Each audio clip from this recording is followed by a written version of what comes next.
મિત્રો સ્વાગત છે મારું નવા બ્લોગમાં. ઓલરેડી જમવાનું બનાવી હતું, જમી લીધું છે અને હવે તો વાસણ કસવાના પડ્યા છે. બધા જમવાનું બનાવવું ગમે છે, ખાઈને પછી વાસણ ઘસવા નથી ગમતું. વાસણ ઘસવા બહુ જ કંટાળો આવે.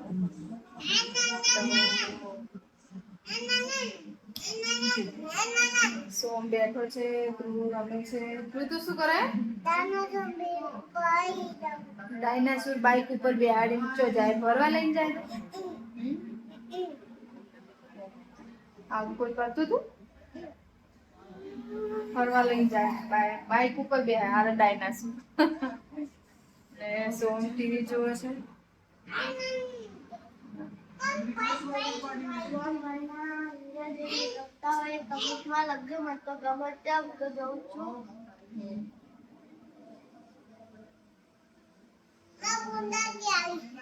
ફૂમતાજી આવે. ફૂમતાજી ક્યાંથી આવ્યું હોય? ફૂમતાજી એમના ઘરે છે. તું જોવે છે ફૂમતાજી વિડીયો?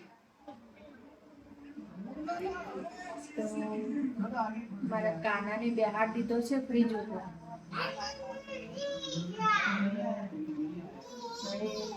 આ તો રૂમની સાફ સફાઈ કરી હતી. પલંગ સાફ કર્યો છે. બાઈક ચડાવીને પલંગ સાફ કર્યો. પછી ઘોડો સાફ કર્યો. કપડા હજુ બાકી છે આમાં કરવાના. પલંગ સાફ થઈ ગયો. રૂમ આખી સાફ થઈ ગઈ છે. બહારની કાલે કરવાની છે. કાલે રવિવાર છે. બહારની બાકી છે. બહારનો પલંગ બાકી છે. બહારની બાકી છે. રસોડામાં ઘોડો ને બધું બાકી છે કરવાનું. તો કાલે સંડે છે તો કાલે બધું પતાવીશું.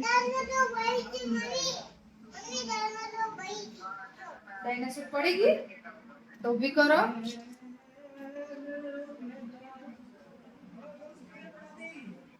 સોમનાથ તાર પરીક્ષા 4 પર છે.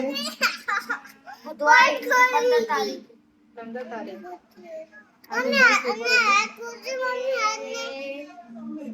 આસપાસ કાલે કોમ્પ્યુટર નો બેચ રહ્યા. કોમ્પ્યુટર નો છે. 15 તારીખ પરીક્ષા પતી જશે તો છોકરાઓને વેકેશન પરીક્ષા પડશે તો કોઈ જતું તો છે જ નહીં સ્કૂલમાં. પણ આવતા બી ના હોય એટલે કોઈ જાય ના સ્કૂલમાં. ચલો હવે રસોઈ સાફ કરી લઈએ. વાસણ ઘસી લઈએ. જમ્યા છો તો વાસણ તો ઘસવા જ પડશે.